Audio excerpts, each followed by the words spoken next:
നമുക്ക് നോ പറയാൻ അറിയില്ല. ഒറ്റ വാക്കിൽ പറഞ്ഞാൽ നമുക്ക് നോ പറയാൻ അറിയില്ല. ഇന്ന് ഞാൻ നിങ്ങളുടെ മുന്നിൽ വന്നിരിക്കുന്നത് എനിക്ക് ക്യാമറ ഓൺ ചെയ്ത് വെച്ച് ഒന്നും പറയാൻ അറിയില്ല. എനിക്ക് ഇവിടെ നിന്ന് ഇങ്ങോട്ട് വരില്ല. ഇന്ന് ഞാൻ പറയാൻ വന്ന അതൊന്നല്ല. അതായത് നമ്മൾ യുകെയിലേക്ക് മൂവ് ചെയ്യുമല്ലോ, അക്കരെ നിൽക്കുമ്പോൾ ഇക്കരെ പച്ചാന്നുള്ള നമ്മുടെ ആ ഒരു ഇതങ്ങോട്ട് തീർന്ന് കിട്ടും.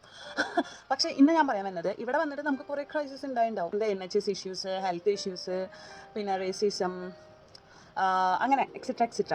പക്ഷേ എനിക്ക് നേരിടേണ്ടി വന്ന, അല്ലെങ്കിൽ എൻ്റെ ചുറ്റുമുള്ളവർക്ക് കൂടുതൽ നേരിടേണ്ട വന്ന, അന്ന് ആരും അങ്ങനെ മെൻഷൻ ചെയ്ത് കാണാത്തൊരു സാധനം എനിക്ക് ഫീൽ ചെയ്തതാണ് ഞാൻ ഇന്നിവിടെ പ്രസംഗിക്കാൻ പോകുന്നത്. നമുക്ക് നോ പറയാൻ അറിയില്ല. ഒറ്റ വാക്കിൽ പറഞ്ഞാൽ നമുക്ക് നോ പറയാൻ അറിയില്ല. നമ്മളെ ഇപ്പോൾ ആരെങ്കിലും ബ്ലെയിം ചെയ്താൽ അതെങ്ങനെ ഡിഫെൻഡ് ചെയ്യണമെന്ന് നമുക്കറിയില്ല. ഞാനിങ്ങനെ പലപ്പോഴും വായ പൊളിച്ച് നിന്ന് പോയിട്ടുണ്ട്. കാരണം എന്നോട് ആരെങ്കിലും എന്തെങ്കിലും ചോദിച്ചാൽ എനിക്ക് നോ പറയാൻ ഭയങ്കര ബുദ്ധിമുട്ട്. അതായത് ഞാൻ നോ പറയാറില്ല. ഇവൻ ദോ എനിക്കത് ചെയ്യാൻ പറ്റില്ലെങ്കിലും, എന്നെക്കൊണ്ട് നടക്കാത്ത കാര്യമാണ്, അല്ലെങ്കിൽ 10 പേരെ ജോലിയാണ് ഞാൻ ഒറ്റയ്ക്ക് എടുക്കണമെങ്കിലും ഞാൻ നോ പറയാറില്ല. അത് ഇവിടെയുള്ള ആൾക്കാർ അവർ സിമ്പിളായിട്ട് നോ പറയും, പ്രോപ്പറായിട്ട് നോ.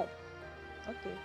പിന്നെ നമ്മൾ നോക്കുമ്പോൾ മാനേജേഴ്സും താഴെയുള്ള നോർമൽ ടീം മെമ്പേഴ്സൊക്കെ തോളത്ത് കൈയിട്ട് നൈറ്റ് ഔട്ട് ചെയ്യണമൊക്കെ കാണാം. നമുക്ക് ഈ 2 വകുപ്പിലും പെടാൻ പറ്റില്ല. അതായത് നമുക്ക് നോ പറയാനും പറ്റില്ല, ഇവരുടെ കൂടെ അതായത് ഇത്രയും ഇൻവോൾവ് ആവാനും പറ്റില്ല. വൺ ഓഫ് ദ പ്രതിസന്ധിയാണത്. നിങ്ങൾക്ക് ഇങ്ങനെ തോന്നിയിട്ടുണ്ടോ? അതോ ഞാൻ മാത്രമാണോ?